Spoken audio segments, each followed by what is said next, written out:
ببین نصف بیشتر ایرانی‌ها عاشق پا. آره پا، تا میتونی تو فیلم مچ پا بندا بیرون. حالا فرقم نداره زن باشه مرد باشه، فقط بندا بیرون. سناریو از کجا بیاری؟ پورنو. تو اون سایتی که گفتی رفتیم گشتیم یه سناریو پیدا کردیم، ببینید خوبه. بده ببینم. ببین دقیقاً همینا ازت میخوام. فرسام آقا بازیگر چی؟ ببین کلا زیاد شلوغش نکن. 4 تا بازیگر کافی. 3 تا مرد یه دونه زن. تو کل فیلم هم این 3 تا در تلاش اون یه نفر. کیو بیاریم؟ ببین پاش خوب باشه حاتمی رو بیار. لیلا حاتمی من تو پستاش دیدم پاش خیلی خوبه. نقش مرد چی؟ ببین زشترین و لچرترین بازیگرا رو برد بیار دیگه. حامد بهداد خوبه. حامد بهداد داره خوبه. خدایی اون زشته. آره اونو بیار. آقای پورشیرازی خیلی وقت فیلم بازی نکرده، بیاریمش. پورشیرازی آره خوبه. اونو بگو بیار. فقط بهش بگو چند هفته همون نره.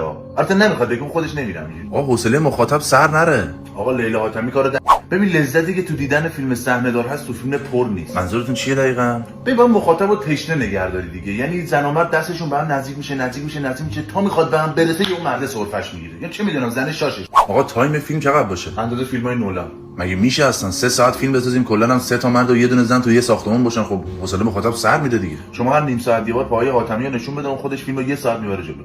ببین میخوای بترکه؟ آره. یه صحنه توش لب بگیر. آقا نمیشه. چرا نشون نمیدیم که همین که اقدام به لب گرفتن کنن کل سینما خیس کل سینما تشویقشون میکنن. اصلا کی با کی لب بگیره؟ اونی که هیچ فکرشو نمیکنه. پورشیرازی با لیلا حاتمی. آقا همسن دخترشه. خب حامد بهداد با لیلا حاتمی. به خدا گیر میدم میدونم. پورشیرازی با حامد بهداد. چجوری تموم کنیم فیلمو؟ مثل فیلمای نولان پایان باز. یعنی چی پایان باز؟ خب چجوری ببندیم؟ همه میرن به جز فیلم بردار.